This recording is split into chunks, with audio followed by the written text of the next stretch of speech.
I'm excited to be here and also challenged. The excitement is, this subject is one I'm most passionate about of all the things that I communicate or worked on or focused on in my life. And that's because I believe if you're not happy in your intimate relationship, you're not happy. Because no matter what happens, no matter how much love we have from our children or how much we accomplish in our lives and how much we achieve, I personally believe in our soul, everybody wants that experience of aliveness. So I'm not just about marriages. I had 4 different fathers, so I know the impact that things can come from being in a position where families don't stay together. But frankly, I wouldn't have changed it. To see my mother miserable and unhappy, to stay with somebody, which is what she did with one of those relationships for 10 years, I wouldn't want to see her do again. So I'm not for the institution by itself. I'm not for the relationship. I'm for the people in it. And what I really believe, though, is it's a critically important institution, and I've supported it amazingly, but I want to make sure that the people within it don't just settle for being able to say, I'm still married. To me, that's not an accomplishment. One of the things that we found is we meet couples, and very often people say, you guys seem like, you're newlyweds, or they'll ask us, did you guys just get married, which we're really proud of after 12 years.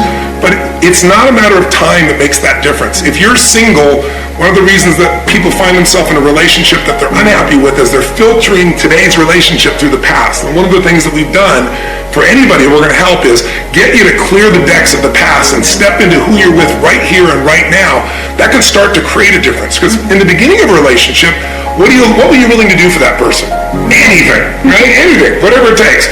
Now after a few months or a few weeks or a few years, all of a sudden you're saying, would you take out the trash? And in the beginning you're like, whatever you want, the trash, I'm happy to do it for you. Now it's like, what do I look like, your janitor? So learning how to be able to create that aliveness again and not filter your partner through an old story is one of the most important things you can do to have a passionate relationship. I believe that the challenge in relationships and in life in every area is emotional fitness. That it starts with how emotionally fit you are in a relationship. If you think about a relationship, other than the maintenance of some responsibility, people today in our society won't do things just for responsibility. They've been taught to focus on themselves, unfortunately. And while we all have to have a sense of responsibility, what's even greater, it's like discipline. Discipline never works long term. Never. What works is when you become addicted to something positively new. You trade one addiction for another. When you shift from having to doing something to wanting to do something. So our focus is how to make that happen. But I'd say this to you. If you want to change a relationship, the number one thing you have to do is master your own emotions. If you don't do that, forget it. There's no hope.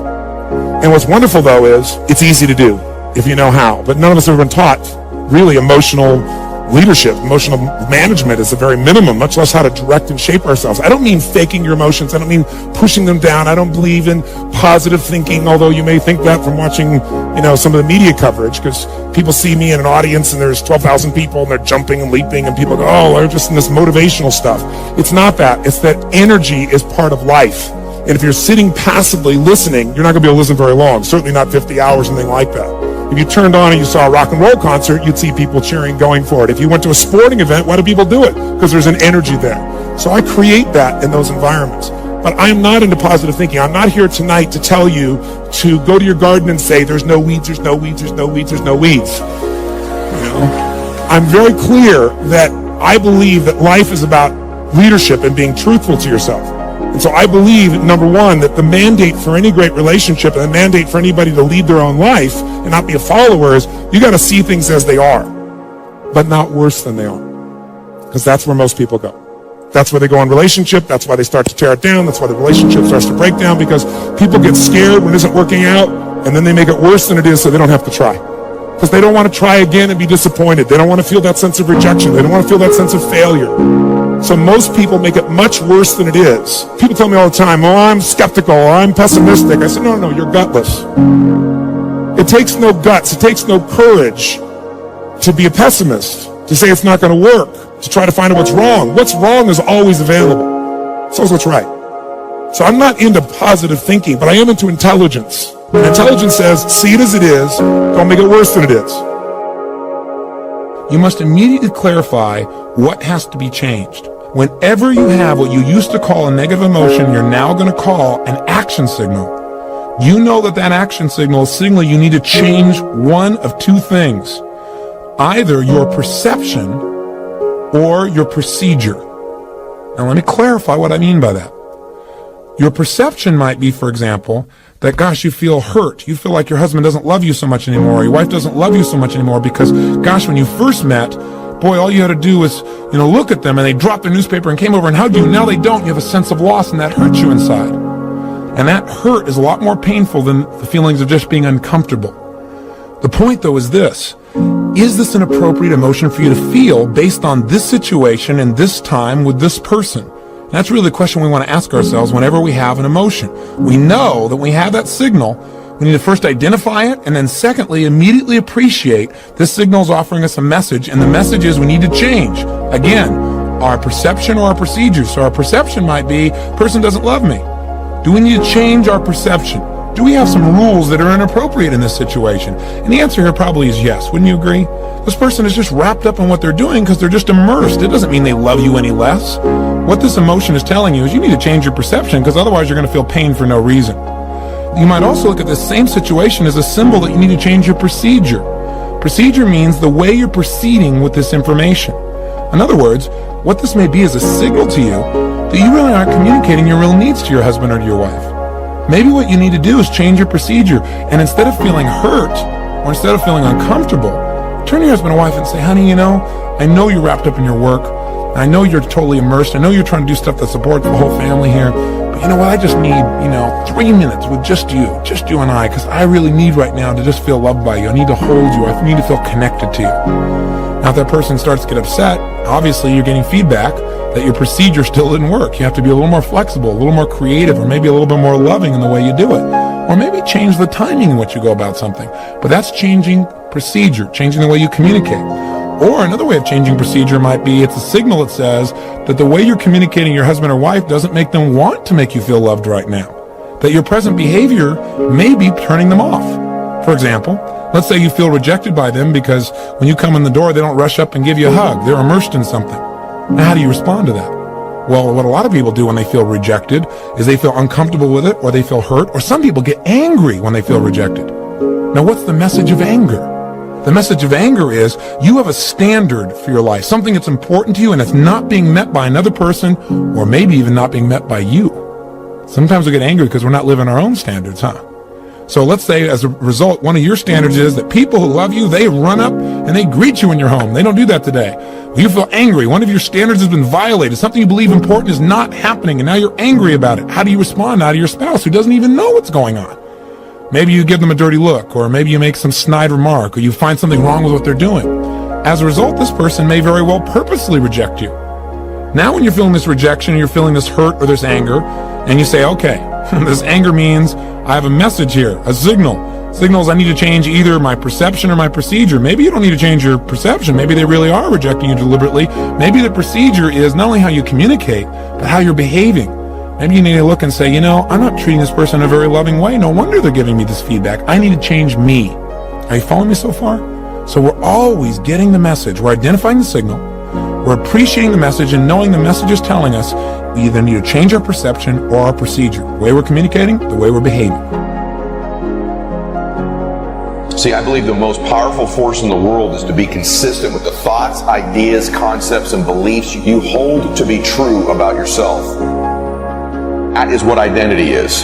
Identity is the governor on every single area of your life. It literally sets the temperature for all of the conditions of your life.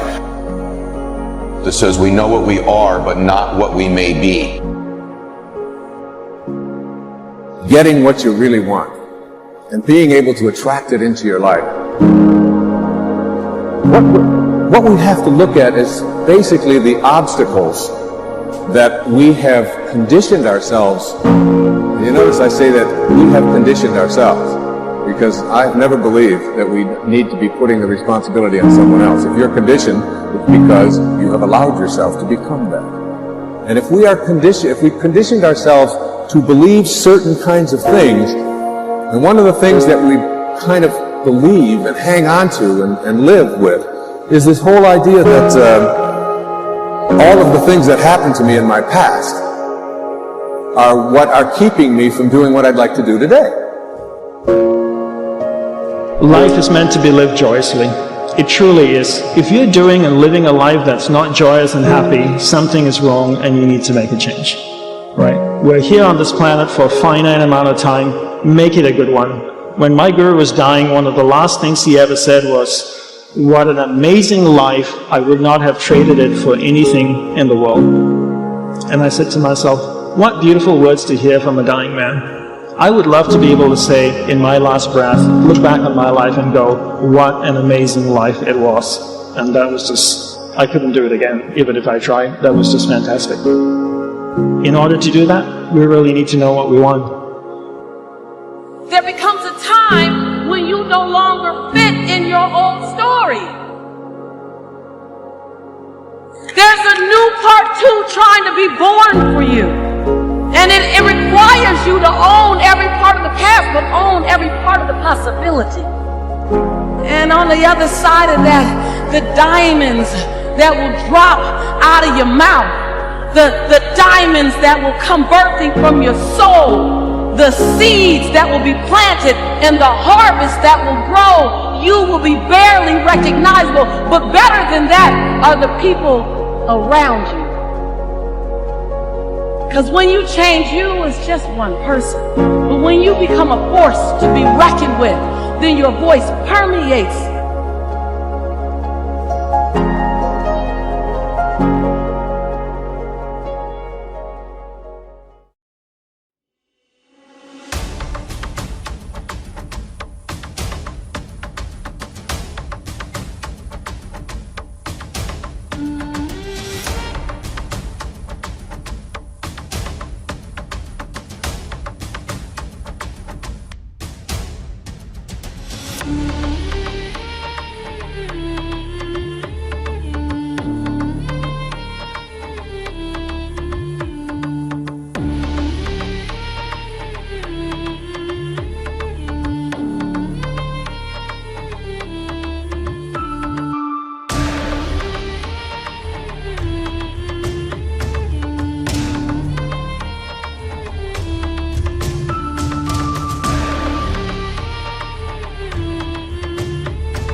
Anh hay mơ mộng mình thứ xa xôi, không bàn về tình ái muôn nơi. Sống trọn được trọn kiếp đây thôi, đâu quan tâm gì chuyện đời. Thế mà lại ngâm tương tư, ông tầm bà mũi xa tơ. Đêm nằm trộn nhớ mơ mơ về ai. Thì ra anh yêu rồi, từ ánh mắt nụ cười, từ đôi môi gọi mưa sao xuyến lòng anh. Thì ra mê em rồi, ngày hay đêm ôm lời, chỉ nghĩ đến em thôi. Đó là do anh đã yêu rồi, anh đã yêu rồi, anh đã yêu rồi. Anh đã yêu rồi, anh đã yêu rồi, anh đã yêu em mất rồi.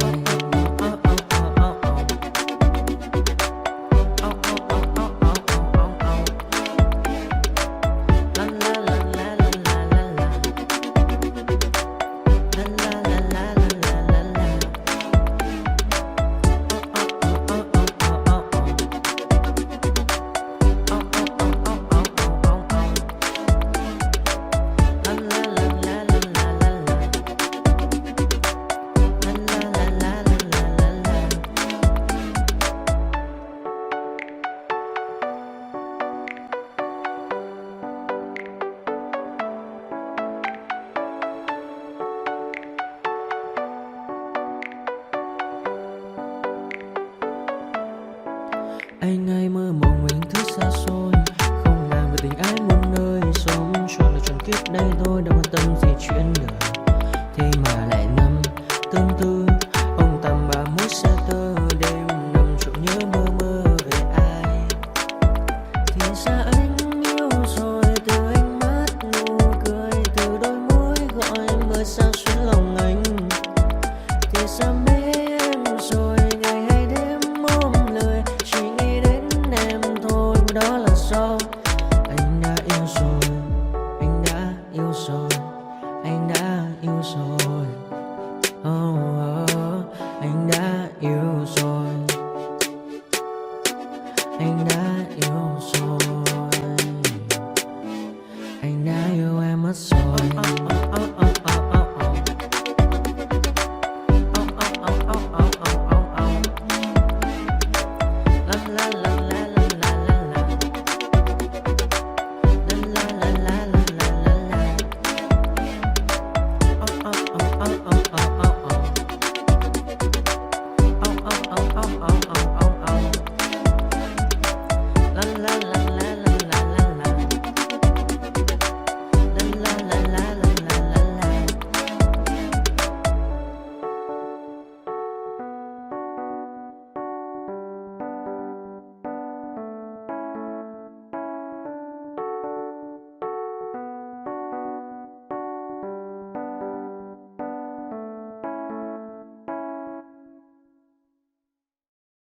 Thank you.